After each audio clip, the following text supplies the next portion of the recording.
नमस्कार दोस्तों। तो डोनाल्ड ट्रंप ने यहाँ पर एक बहुत बड़ा क्लेम किया है। ट्रंप का ऐसा कहना है कि ईरान और मुश्तबा खामनेई दोनों, मतलब मैं दोनों को अलग अलग इसलिए बोल रहा हूँ because Mushtaba Khamenei, yes he is the supreme leader of Iran, but एक बात जरूर ध्यान में रखिएगा that he is a very hard liner person, जिसने हमेशा से ईरान के पास एक न्यूक्लियर वेपन होना चाहिए इस चीज़ के पीछे अपनी पूरी पॉलिटिक्स की है। और वही मुश्तबा खामनेई, अगर आप देखो, वही उनके साथ में उनके पीछे से आईआरजीसी जो कि उनको सारी गाइडेंस दे रही है, जो कि उनको सारा कुछ इन्फॉर्म कर रही है, वो आईआरजीसी ने भी अपनी सारी पॉलिटिक्स, अपना जो भी कुछ किया है वो इसी चीज़ पर किया है कि ईरान के पास एक न्यूक्लियर वेपन होना चाहिए। ट्रंप का ये क्लेम है कि मुश्तबा खामनेई इस चीज़ के लिए मान चुके हैं और ईरान मतलब इस चीज़ के लिए मान चुका है। उन्होंने साफ कह दिया है कि वो न्यूक्लियर वेपन नहीं पोजेस करना चाहते, वो चाहते कि एक डील हो जाए। और ये डोनाल्ड ट्रंप ने बड़ी कन्विक्शन के साथ एक पॉडकास्ट में बोला है, एक इंटरव्यू में बोला है, मल्टीपल जगह पर बोला है। उन्होंने कहा कि ईरान इस चीज़ को मान चुका है, वो न्यूक्लियर वेपन पोजेस नहीं करेंगे और हमने उनके साथ में डील कर ली है। और बहुत जल्दी उसी के बाद अब ये निगोशिएशंस चल रहे हैं और बहुत जल्दी आप देखोगे कि ईरान और यूएस के बीच में निगोशिएशंस हो गए और वॉर रुक गया। हालांकि वॉर के नज़रिए से देखें और चीज़ें जिस तरीके से ख़राब हो रही हैं उस नज़रिए से देखें तो ये बहुत अच्छी बात है कि ये वॉर ख़त्म हो रहा है फाइनली और एक डील हो गई। लेकिन ये बहुत ज़्यादा मतलब प्रॉब्लमैटिक हो जाता है जब ट्रंप कुछ ऐसा क्लेम करते हैं, क्योंकि ट्रंप के मैक्सिमम क्लेम्स जो हैं वो फर्जी होते हैं और वो बाद में पता चलता है कि ट्रंप ने फर्जी ऐसे ही जोश जोश में आकर के कमेंट कर दिया, जोश जोश में आकर के ये क्लेम कर दिया, लेकिन इस क्लेम के पीछे कोई बुनियाद नहीं है। इस क्लेम बिल्कुल बेबुनियाद क्लेम है ये। तो ट्रंप ने बिल्कुल वही काम फिर से दोबारा से किया है। देखिए, एक चीज़ आप ध्यान में रखिएगा, एक चीज़ आपने नोटिस भी करी होगी कि ट्रंप ने ऑपरेशन सिंदूर जब हुआ था उसके बाद भी बहुत बड़े बड़े क्लेम्स किए थे कि मेरे से बात हुई, मैंने इंडिया को बोला कि मैं तुम्हारे ऊपर हम इतना टैरिफ लगा देंगे, ये कर देंगे, आपको वॉर रोकनी पड़ेगी, मैंने धमकी दी, इंडिया डर गया और उसने मान लिया मेरी बात। बाद में पता चलता है कि इंडिया सामने आता है, कहता है ऐसी कोई बात ही नहीं हुई, ट्रेड की तो कोई बात ही नहीं हुई, टैरिफ वैरिफ की तो कोई बात ही नहीं हुई, ये सारी कोई चर्चा ही नहीं हुई। अच्छा, ये चीज़ चलो ठीक है, इंडिया के केस में हम हो सकता है बायस्ड हो, ये सेम चीज़ हमने यूके के केस में देखी, फ्रांस के केस में देखी। मैक्रॉन ने कहा मेरी ऐसी कोई बात ही नहीं हुई है ट्रंप से इस बारे में। तो मल्टीपल जगहों से ये कंफर्म्ड है कि डोनाल्ड ट्रंप ऐसे लंबी लंबी कभी कभी फेंक देते हैं, कभी कभी क्या अक्सर फेंक दिया करते हैं जो उनसे खुद समेटा नहीं जाता।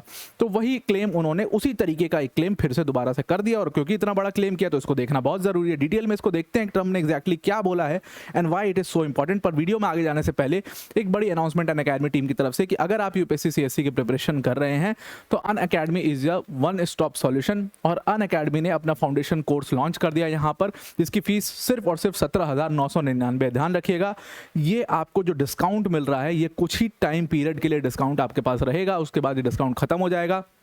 आप इसको अवेल कर सकते हो 833 पर मंथ पर भी, 833 इजी ईएमआई ऑप्शन पर भी आप इसको अवेल कर सकते हो। अनअकैडमी के टॉप एजुकेटर्स जैसे मृणाल सर, प्रतीक सर, सुदर्शन सर जैसे एजुकेटर्स यहाँ पर आपको इस बैच के अंदर पढ़ाएंगे। इसकी लिंक हमने आपको डिस्क्रिप्शन में दे दी है, उस पर क्लिक करके आप इसको ज्वाइन कर सकते हैं और इस पर मेरा कोड इस्तेमाल कर सकते हैं, APYT10 मेरा कोड है। Now I am coming back to the topic. तो डोनाल्ड ट्रंप ने क्लेम किया कि ईरान और मुश्तबा खामनेई खास तौर से इस चीज़ के लिए मान चुके हैं कि वो न्यूक्लियर वेपन पोजेस नहीं करेंगे। अब ये इतना बड़ा न्यूज़ क्यों है या इसको हम डिस्कस क्यों कर रहे हैं? ये तो अच्छी बात है ना कि ईरान और यूएस का वॉर सही हो जाएगा, तो फिर इसको डिस्कस करने का के पीछे पॉइंट क्या है? क्योंकि डोनाल्ड ट्रंप के ऐसे क्लेम्स की वजह से मार्केट अप और डाउन होता है और जब उनका ऐसा क्लेम होता है, जब उनके ऐसे क्लेम्स होते हैं, मार्केट ऊपर जाता है, लोग पैसा लगाते हैं, फिर मार्केट एकदम से धड़ाम से नीचे गिरता है, लोग पैसा लूज करते हैं। एंड दैट इज वाई, अगर आप उसको उस चीज़ से जोड़ करके देखो, इट बिकम्स वेरी इंपॉर्टेंट। ये सारी छोटी छोटी चीज़ें इसीलिए इंपॉर्टेंट हो जाती हैं और ट्रंप वही खेलते भी हैं। ट्रंप ने कोई ऐसा थोड़ी है कि वो मजाक में या ऐसे फेंकने के लिए फेंक देते हैं। जैसे आपका एक दोस्त है, वो आपके पास आता होगा, कहता होगा अरे यार मैं ना मतलब शाहिद कपूर से मिल के आया, मैं ना अमिताभ बच्चन से मिल के आया, वो ऐसे फेंक दे रहा है बस दोस्तों में भौकाल बनाने के लिए। क्या ट्रंप वही कर रहे हैं? नहीं नहीं नहीं, ट्रंप इज अ बिजनेसमैन। वो ऐसा इसलिए नहीं कर रहे हैं, वो ऐसा इसलिए नहीं फेंक दे रहे हैं क्योंकि उनका कुछ भौकाल बन जाएगा, नहीं, वो ऐसा जानबूझ करके क्लेम्स करते हैं और इनके पीछे बहुत सारे लोग हैं जो उनसे ये करवाते हैं, जिनके इशारों पर ये चीज़ें होती हैं। तो डोनाल्ड ट्रंप ने यहाँ पर क्लेम किया कि भाई देखो, निगोशिएशन चल रही हैं ईरान और यूएस के बीच में और इन निगोशिएशंस में मुश्तबा खामनेई भी पार्टिसिपेट कर रहे हैं। नाउ मुस्तफा खामनेई के बारे में हमें इतना पता था कि वो डायरेक्टली तो किसी से मिलते जुलते नहीं है, लेकिन इनडायरेक्टली उनको पोर्ट पार्सल्स के थ्रू उन तक सारी इंफॉर्मेशन पहुंच रही है और डिसीजन मेकिंग में भी उनका एक बड़ा रोल यहां पर सामने आ रहा है। और क्योंकि मुस्तफा खामनेई का रोल है इसमें, तो उसके पीछे आईआरजीसी भी पूरी लगी हुई है और आईआरजीसी का भी बहुत बड़ा रोल है डिसीजन मेकिंग के अंदर। अब आप देखिए the whole point of this war, what was the whole point of this war? The whole point of this war was the nuclear weapon. Iran को इस पूरे वॉर को कंटिन्यू इसीलिए करना था क्योंकि उनको ये लग रहा था कि अगर न्यूक्लियर वेपन हमने पोजेस नहीं किया तो जैसे आज इन्होंने हमारे ऊपर अटैक कर दिया, ये कल भी कर देंगे, परसों भी कर देंगे। The whole point of this war is the nuclear weapon, कि अगर आपके पास न्यूक्लियर वेपन नहीं होगा आप डिटरेंस क्रिएट नहीं कर पाओगे और फिर कोई भी आकर के टपली बजा के चला जाएगा, वो वाली सिचुएशन हो जाएगी। So yes, we will have to have a nuclear weapon. और इजराइल को इसी बात का थ्रेट था कि अगर इनके पास न्यूक्लियर वेपन आ गया तो वो इजराइल के लिए एक बहुत बड़ी समस्या क्रिएट हो जाएगी, इजराइल के लिए एक डिटरेंस वहां पर क्रिएट हो जाएगा। और क्योंकि इनका पूरा जो एजेंडा फंडामेंटल्स हैं दैट इज अगेंस्ट इजराइल, ये इजराइल को ख़त्म करना चाहते हैं, इजराइल को एज अ नेशन नहीं मानते हैं, फिर उनकी अपनी जो आइडियोलॉजिकल प्रॉब्लम्स हैं वो है। But the whole point comes to the point that you can't have a nuclear weapon. ये इजराइल का पॉइंट था और इसी यूएस और इजराइल के इसी पॉइंट पर पूरा ये वॉर जो है वो शुरू किया गया था। लेकिन आज की डेट में अगर आप देखिए तो ये वॉर कहाँ तक पहुँच गया है। अब ट्रंप का ये कहना है कि मुस्तफा खामनेई इसी चीज़ के ऊपर मान चुके हैं कि ईरान न्यूक्लियर वेपन नहीं पोजेस करेगा। अब ये क्लेम्स मुझे फर्जी इसलिए भी लगते हैं क्योंकि आपको ध्यान में होगा, मैंने इसको कवर किया था, ट्रंप की तरफ से, ट्रंप एडमिनिस्ट्रेशन की तरफ से ये रिपोर्ट बाहर आई थी कि यूएस जो है वो $300 बिलियन ईरान के अंदर इन्वेस्ट करने जा रहा है और ईरान के अंदर इन्वेस्ट करके वो ईरान का रिकंस्ट्रक्शन या रीबिल्डिंग प्रोग्राम करेंगे डील के बाद। अब ये तो एक बाय आउट की तरह लग रहा था, वो भी फर्जी समझ में आ रहा था कि ये फर्जी है, ऐसा कैसे हो सकता है और ईरान इसके लिए कैसे एक्सेप्ट कर लेगा। भाई जिन अमेरिकन कंपनीज, जिन अमेरिकन कल्चर के खिलाफ वो पूरी तरीके से हैं, उनको वो अपने यहाँ पर कैसे एक्सेस दे देंगे और अपने ऑयल के ऊपर इन यूएस कंपनीज को कैसे एक्सेस दे देंगे। बट होने का कुछ भी हो सकता है, कोई किसी को भी खरीद सकता है आज के टाइम पर। अब ये थोड़ी आप इसको नहीं मान सकते, तो इसीलिए वो थोड़ा सा शॉकिंग कम था। ठीक है, हो भी सकता है मुझे लगा, लेकिन यहाँ पर भाई जिस चीज़ के लिए अयतुल्ला अली खामनेई मारे गए, उसके अलावा जितने भी टॉप ऑफिशियल्स थे ईरान के वो मारे गए, उसी चीज़ के लिए बाद में चल करके इस लड़ाई का पॉइंट ही क्या है, उसी चीज़ के लिए चल करके ये लोग बाद में एक्सेप्ट कर लेते हैं और न्यूक्लियर वेपन नहीं पोजेस करेंगे कह देते हैं। तो यहाँ पर आकर के शक होता है। अब कोट अनकोट अगर इनकी बात देखो तो एक पॉडकास्ट पर एक इंटरव्यू के दौरान ट्रंप ने कहा कि उन्होंने ऑलरेडी अग्री कर लिया, मतलब हमारी बात हो चुकी है, डील हो चुका, अग्रीमेंट हो चुका है, ईरान न्यूक्लियर वेपन पोजेस नहीं करेगा, Iran is not going to have a nuclear weapon, as clear as that. तो सवाल खड़ा होता है कि फिर यूरेनियम का होगा क्या, जो उनके पास हाईली एनरिच्ड यूरेनियम है, जिसको लेकर के सारा झगड़ा है कि अगर यूरेनियम होगा they will pursue the nuclear weapon programme, अगर यूरेनियम नहीं होगा तो नहीं परस्यू कर पाएंगे, तो यूरेनियम ही ले लो ना। तो उस यूरेनियम के बारे में चर्चा हुई और इस इंटरव्यू में उनसे यूरेनियम के बारे में पूछना चाहिए था, पता नहीं इंटरव्यूअर सेट था या उसको पहले से सवाल दिए थे, यूरेनियम के बारे में पूछा नहीं गया और ट्रंप ने उसके ऊपर जवाब भी नहीं दिया। तो यूरेनियम की चीज़ अभी भी अनक्लियर है कि वो कहाँ जाएगी, वो किसके पास सरेंडर होगी, वो ईरान रखेगा या नहीं रखेगा।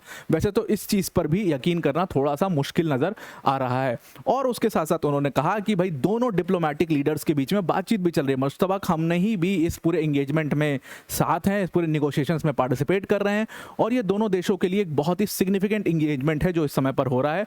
उन्होंने कहा कि बहुत जल्दी आपको सुनने में आएगा कि एक डील हो चुकी है ईरान और यूएस के बीच में और ये डील बहुत सक्सेसफुल हुई है और इसकी वजह से ये वॉर रुक गया है। अब इसमें इनका कहना है कि मैं मतलब मिलता भी, मैं जा करके अयतुल्ला अली मुस्तफा खामनेई से मिलना भी चाहता हूँ, अगर ये डील अच्छी तरीके से वर्कआउट करती है तो हम हो सकता है कि आगे चल करके डिप्लोमेटिक एंगेजमेंट्स को और बढ़ाएंगे और ईरान के मुस्तफा खामनेई से मैं मुलाकात भी करूंगा, मैं उनसे मिलने भी जाऊंगा, ऑफिशियल विजिट पर भी जाऊंगा, ऐसा डोनाल्ड ट्रंप ने क्लेम किया है।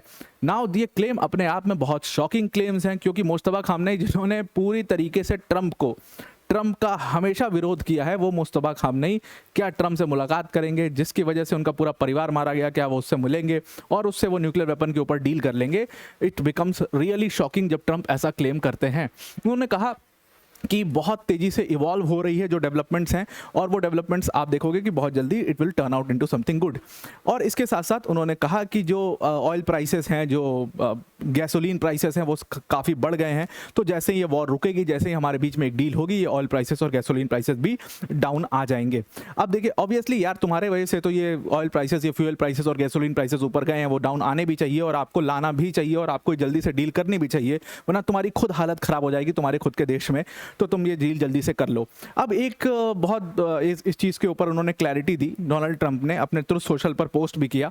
एक बात उड़ाई गई, एक रिपोर्ट छापी गई, कई जगहों पर ये रिपोर्ट मल्टीपल जगहों पर छापी गई कि ईरान और यूएस के बीच में जो पूरी बातचीत चल रही थी, जो पूरी टॉक्स हो रही थी, वो टॉक्स फेल हो गई हैं। ये बातचीत बहुत लंबे समय तक चली और उसके बाद अब वो फेल हो गई हैं और अब फिर से ये वॉर शुरू हो जाएगा। तो लोग थोड़ा सा पैनिक वैनिक में आ जाते हैं, लोग थोड़ा सा दिक्कत में आ जाते हैं।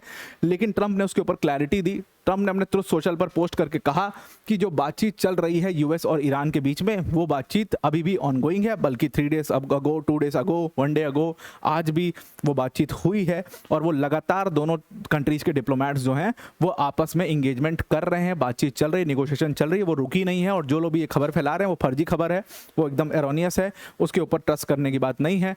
और डोनाल्ड ट्रंप की जिम्मेदारी है इसको ठीक करने की और वो डोनाल्ड ट्रंप ठीक करके रहेंगे। उन्होंने कहा कि ये डील होगी, मटेरियलाइज होगी। अब आप सोचिए खुद कि डोनाल्ड ट्रंप आखिर ऐसे क्लेम्स क्यों करते रहते हैं, बार बार वो क्यों सामने आते हैं और ऐसे बड़े बड़े स्टेटमेंट्स क्यों दिया करते हैं। अभी आप देखो, अभी भी इसके ऊपर बहुत क्लैरिटी नहीं है, जब क्योंकि उनसे तो ढंग से सवाल ही नहीं किया गया। सवाल अभी इसमें यूरेनियम का हो सकता था, सवाल इसमें यह बनता था कि क्या कोई थर्ड पार्टी इन्वॉल्व है, क्या थर्ड पार्टी के पास सरेंडर होगा। सवाल यह भी है कि क्या ईरान इस चीज़ के लिए मान गया कि हाँ वो न्यूक्लियर वेपन पोजेस नहीं करेगा, क्योंकि ईरान पहले भी मान चुका है कि न्यूक्लियर वेपन नहीं बनाएंगे। 2015 में भी वो मान गए थे कि न्यूक्लियर वेपन प्रोग्राम को अपना नहीं परस्यू करेंगे, लेकिन यूरेनियम गिव अप नहीं करेंगे। तो क्या ईरान उसी चीज़ पर दोबारा से माना है? ये सारी क्लैरिटीज अभी भी नहीं मिली हैं और ट्रंप को कहीं ना कहीं इसका जवाब देना चाहिए। तो आपको पूरा आर्टिकल समझ में आ गया होगा। आज के लिए इतना ही। Thank you and have a nice day.